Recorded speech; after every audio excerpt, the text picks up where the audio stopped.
Hello, and welcome to Anime Audio Commentary. Today I'll be commenting on episode 10 of Cyberpunk Edgerunners. If you'd like to watch along, then start watching now.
So last we left off, David, through a little bit of subterfuge, was convinced to chip the cyber skeleton. And that was basically what Arasaka wanted. They wanted him to test it out. But, this is really no good. It's no good for David. He can't handle it. It's no good for Arasaka because he's about to tear them a new one. Because they're currently holding Lucy and, understandably David's got it out for them. But at this point, it's sort of a question of whether or not he's got enough time left. Rebecca's quick to point out that even this super high-grade medicine that's the only thing keeping him sane, these gigantic doses he's taking are wearing off quicker and quicker. And he was basically already taking it near constantly as it was. So, if they really have any chance of doing anything, the time is now. And if not now, then never. I do have to say that, Kiwi notwithstanding, David's very lucky to have something approximating a loyal crew. Because, that is one of those constant things. You can't trust anybody in Night City. But Rebecca is certainly trustworthy, as is this driver. He's only showed up a couple of times in these most recent few episodes, but considering all the stuff that David and company have been through, I think it speaks to their credit that they sort of stick around. So I guess naturally, Arasaka knows that David is gunning for them. They were under the impression that he shouldn't know, but, the plan never comes into contact with reality unscathed, so I guess it only makes sense that something would start going wrong. Although it is nice that things are going wrong for Arasaka rather than David. Not like he's getting off scot-free with this whole cyberskeleton business.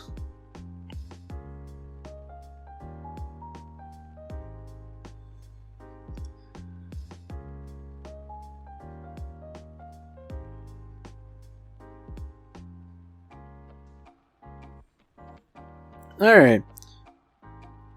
So, it's not exactly clear, based on what Kiwi's saying, whether or not they expected David to just, go totally off the deep end. I mean, knowing what Arasaka is like, I'd imagine, they were kind of banking on the idea that he'd probably just go totally cyber psycho, and they wouldn't really care. But the fact that it's not a clean thing, and that he definitely has it in for him, I'd imagine nobody really bargained for that to happen.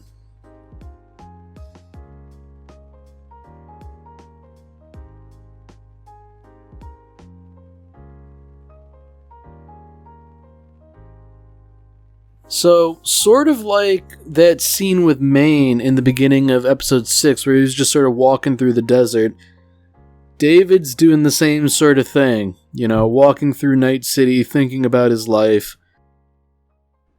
So, this more than anything else, I think really indicates that he is absolutely beyond saving. And, kind of like Maine, he's envisioning himself as he was before all the augmentation. Because, he definitely doesn't look like that anymore.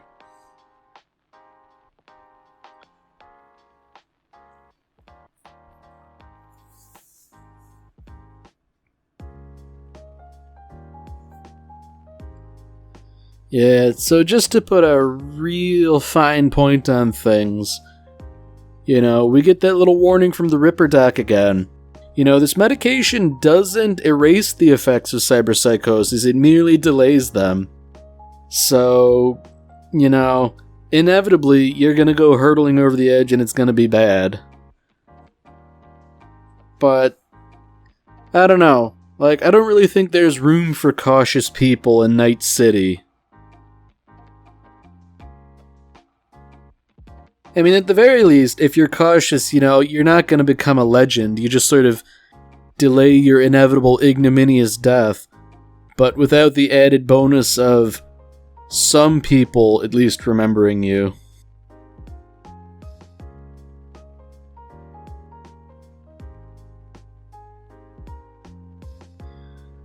Despite some of the obvious flaws of the cyberskeleton, namely, you have to excise most of your body to use it.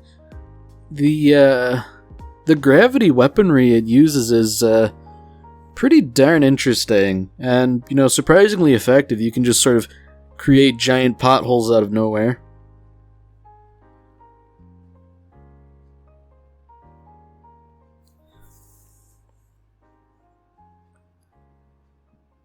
Man, this is the first time we sort of caught up with Gloria in a while.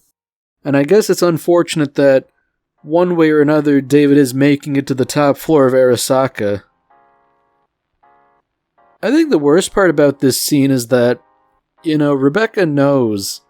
There's no saving him. He's gone, but...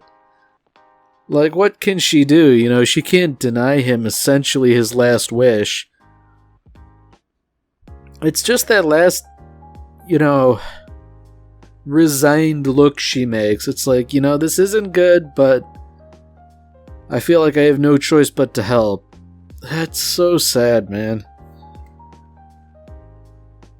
And even though Rebecca does have some romantic interest in David, she recognizes she's not the woman for the job, If anybody could do anything, it would be Lucy.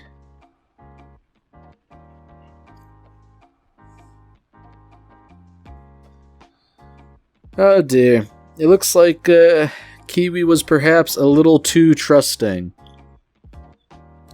Of course, it is no less than she deserves for betraying essentially, some of the few honorable people in all of Night City.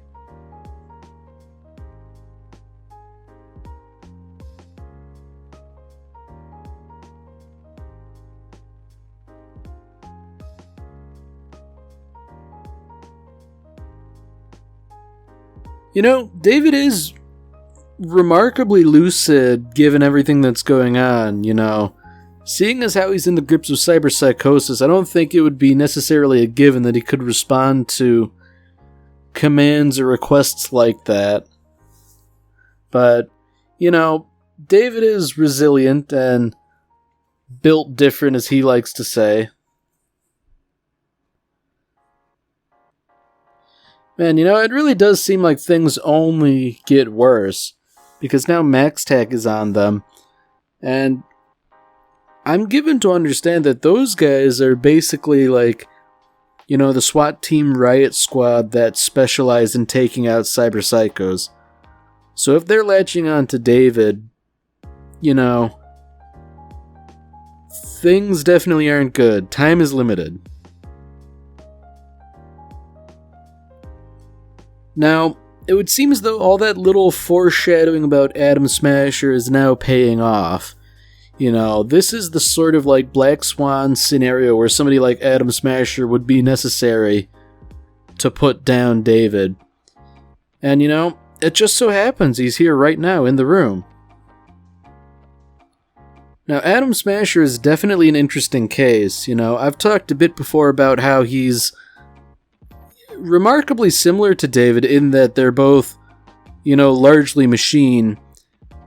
Except the difference with Atom Smasher is I believe he's basically just like part of a brain in a jar and the rest is machine. He's definitely like the logical conclusion of what David could be, potentially. And I guess, putting it like that, that's not something David would want to be. Because Atom Smasher, he can basically do whatever he wants writ large, but he's also beholden to Arasaka, I seem to recall that they have some sort of leverage over him one way or another, because he's certainly not, an honorable, kind of loyal person.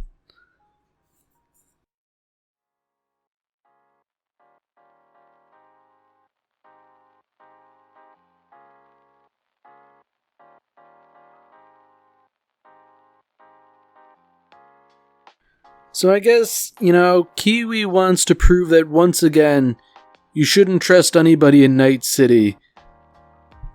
Even if they think you're dead. So, just as a one final act of retribution, she's giving David and company the coordinates of Faraday's transport. So, even if she is as good as dead, at least she can ensure that they zero Faraday too.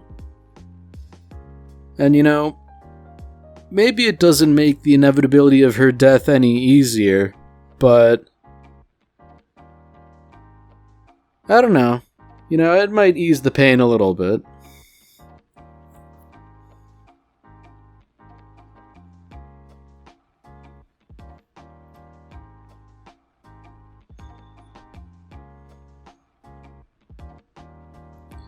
Yeah, no, I don't really know how something like that would affect Lucy, because yeah, Kiwi did betray everybody, but she was also sort of Lucy's mentor in a weird kind of way.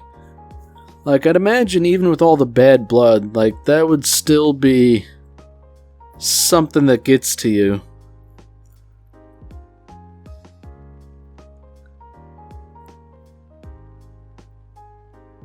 So, Faraday's really in it now.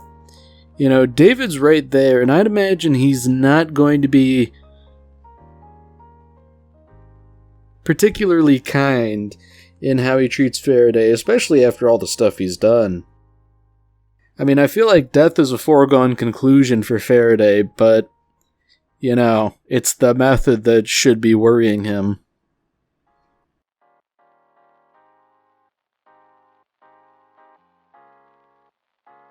And interestingly, Arasaka has it out for him too, and I guess fair enough considering this debacle.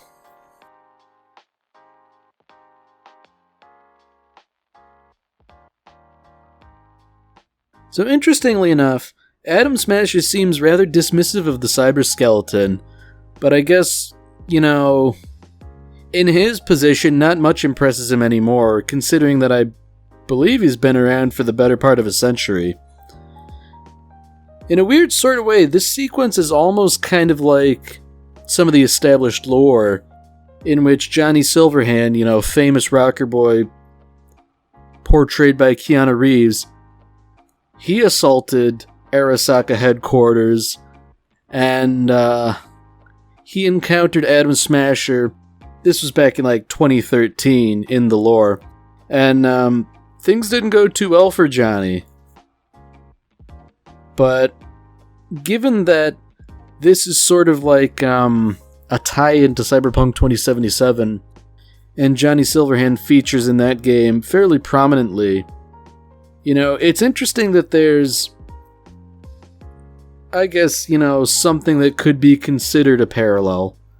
Maybe it's a bit of a stretch, but I like to think it was intentional.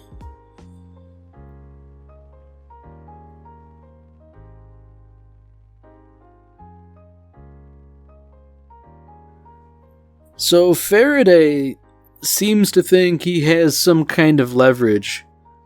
And, maybe he does, but, he's acting like Arasaka's not just gonna kill him.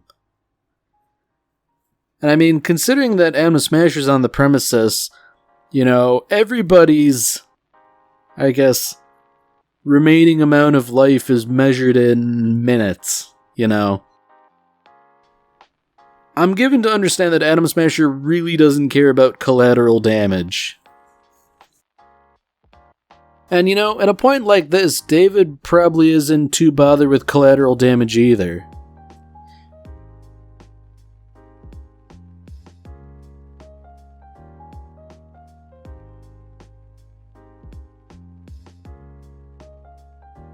So it's nice that Faraday was playing this all up like he had just planned it out, and David saw fit to squash him like a bug, as he richly deserves.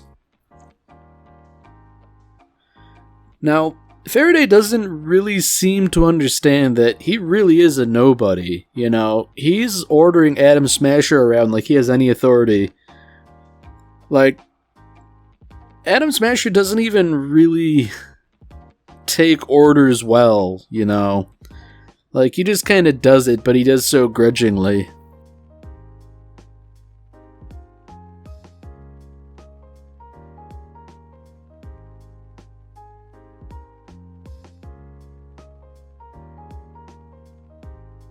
So unfortunately, it seems like David's not really in too good a situation here. He's very clearly losing it. He's not focusing on Adam Smasher like he probably should, and he's got more fleshy bits that are rather exposed.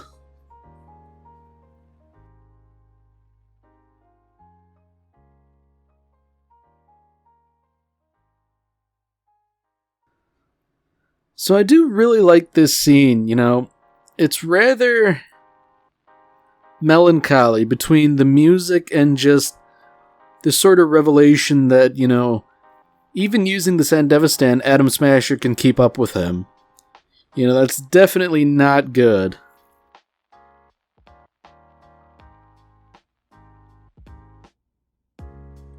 And I guess what really cinches the whole thing is that Lucy is sort of able to bring back David to a lucid state here, because he was really losing it.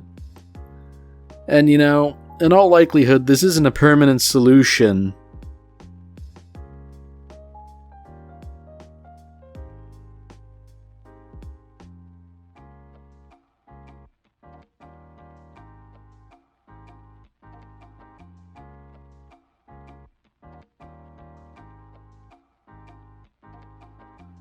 So it's unfortunate that Lucy and David have a sort of mismatch of goals here. Lucy doesn't want to watch David die, but David has to accept death as the only way of saving Lucy. And their goals can't really be reconciled, It is really tragic. And I guess this is sort of the end result of David living for other people rather than having a dream of his own, His life is of comparatively little consequence, If he can save Lucy and allow her to live out her dream, then his life is a price he's willing to pay. And, that doesn't really take into account how other people might feel about it. But, I don't know.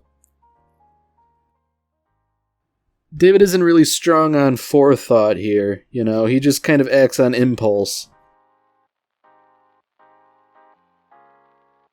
So fortunately for Falco and Rebecca, David has showed up to sort of save them from Max Tack. You know, things were looking bad for them. But, you know, it's an interesting little scene where things look like they might be turning around slowly. Because, you know, Atom Smasher's still on him, but the gang's reunited. Lucy is saved for the time being.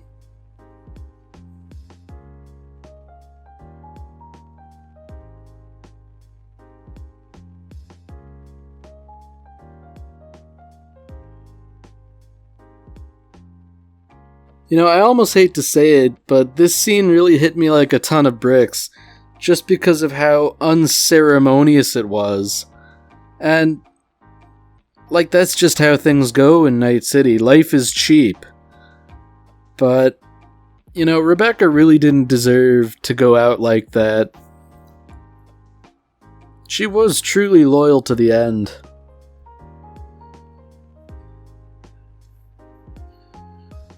So unfortunately, David's in the position where he now has to fight Atom Smasher.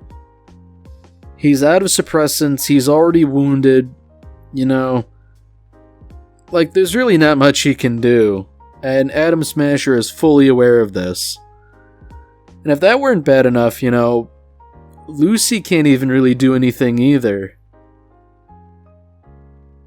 Like, Atom Smasher is just so heavily augmented that he can fend off Netrunners easily.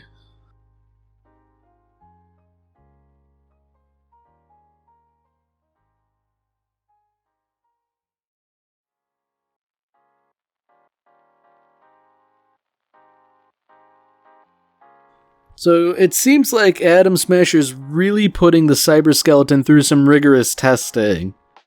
You know, as it turns out, maybe the anti-grav was a bit of a flaw, because without it, you know, you basically have to support a bunch of machinery with just your spine, and,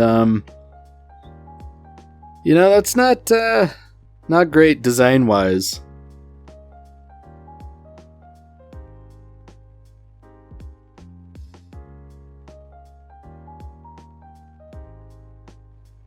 So at this point, you know, it's really over. David's not gonna make it out of this alive by his own admission. But at least, you know, he sort of made Falco promise to get Lucy the hell out of there and get her to safety. You know, there's no guarantee that they can escape Atom Smasher, but at the very least, you know, they have something resembling a chance.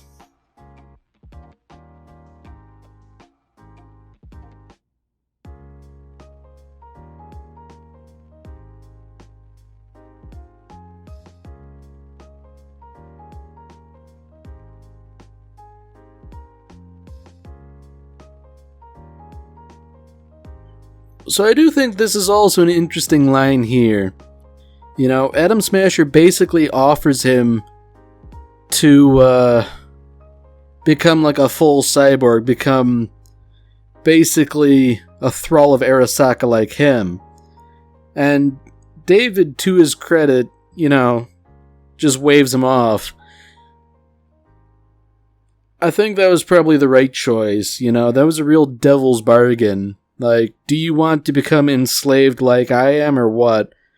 And David ultimately chose to die and become a legend rather than live on as Arasaka's slave.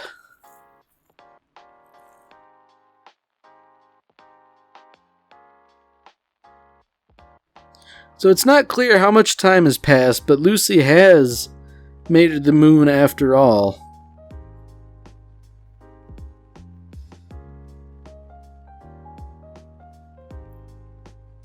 This is a really heart-wrenching scene because, yeah, she does ultimately get what she wants, you know. She's made it to the moon, but, you know, what does it really mean? She's there by herself. It almost doesn't matter at all.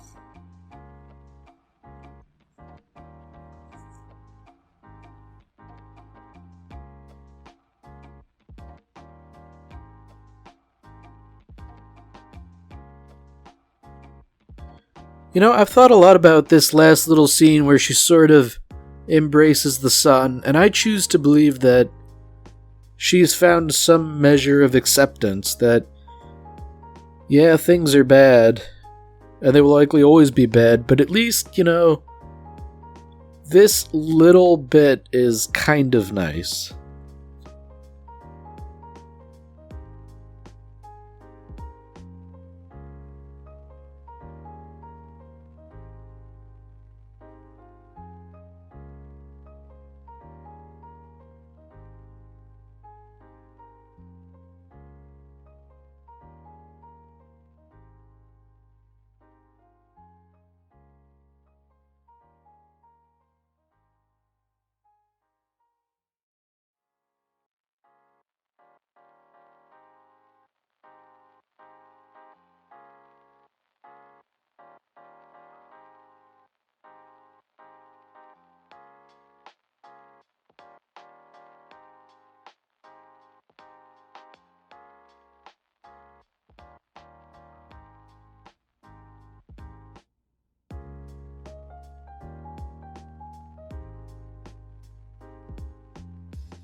Alright, well that's it for this episode. If you've enjoyed it, then by all means, tune in for the next one. See you, Space Cowboy.